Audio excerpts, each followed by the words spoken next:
No man thinks more highly than I do of the patriotism as well as the abilities of the very worthy gentlemen who have just addressed the House. But different men often see the same subject in different lights.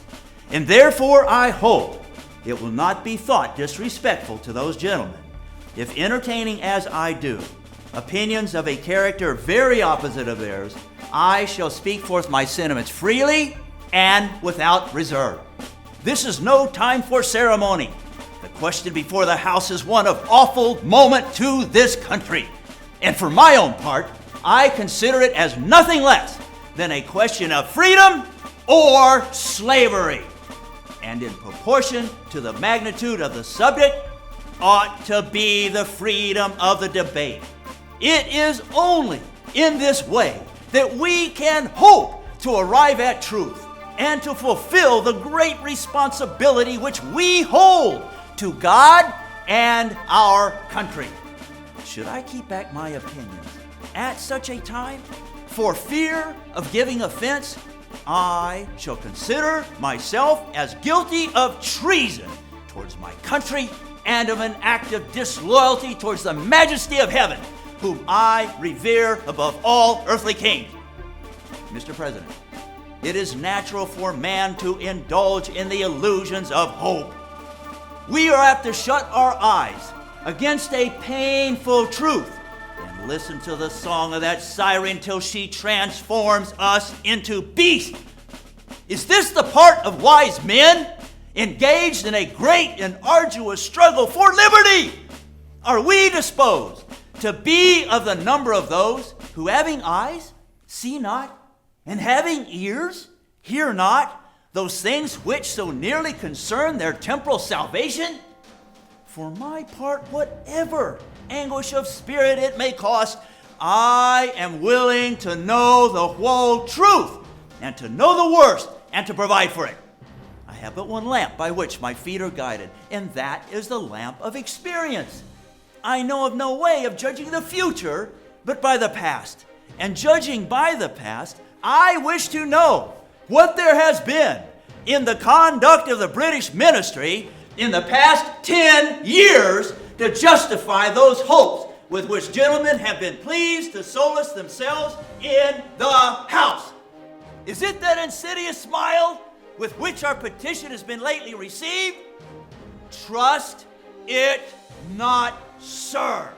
It will prove a snare to your feet.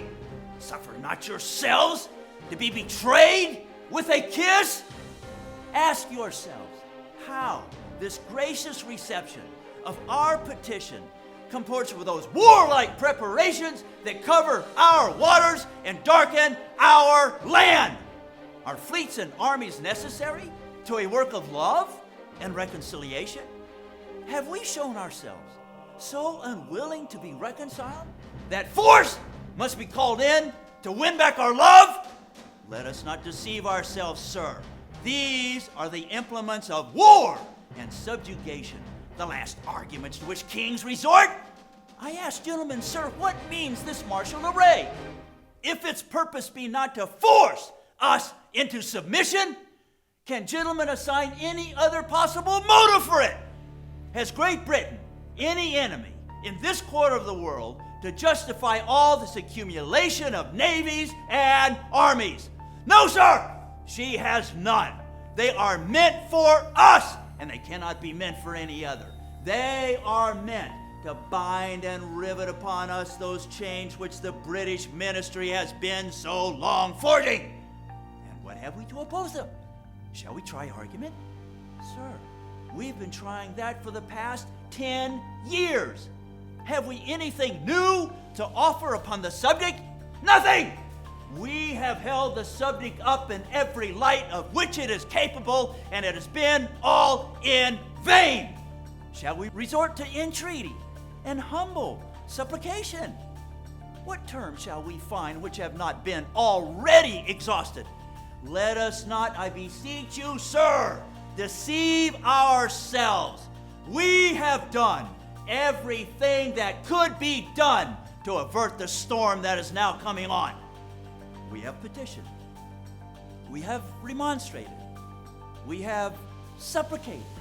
We have prostrated ourselves before the throne and implored its interposition to arrest the tyrannical hands of the ministry and parliament. Our petitions have been slighted. Our remonstrances have produced additional violence and insult. Our supplications have been disregarded, and we have been spurned with contempt from the very foot of the throne. It is in vain after these things shall we indulge the fond hope of peace and reconciliation. There is no longer any room for hope.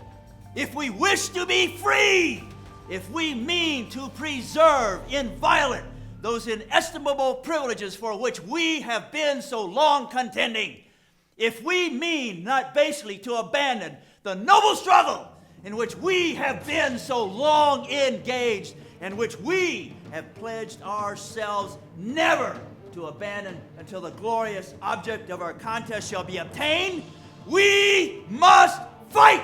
And I repeat it, sir, we must fight. An appeal to arms and the God of hosts is all that has left us.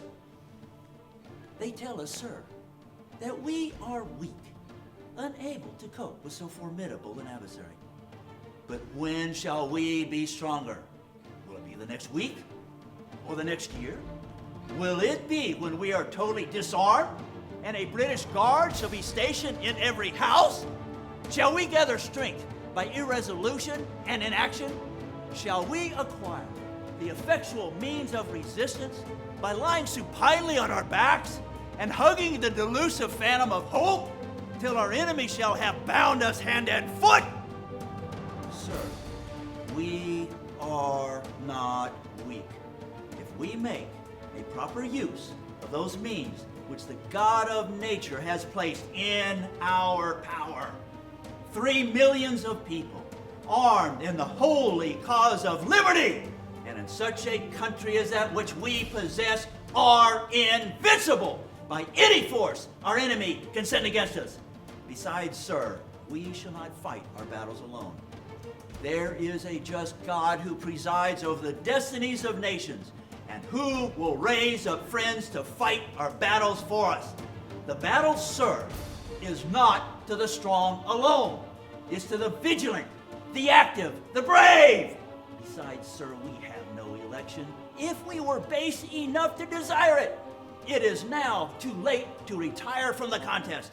There is no retreat but in submission and slavery. Our chains are forged, and their clanking may be heard on the plains of Boston. The war is inevitable, and let it come. And I repeat it, sir, let it come.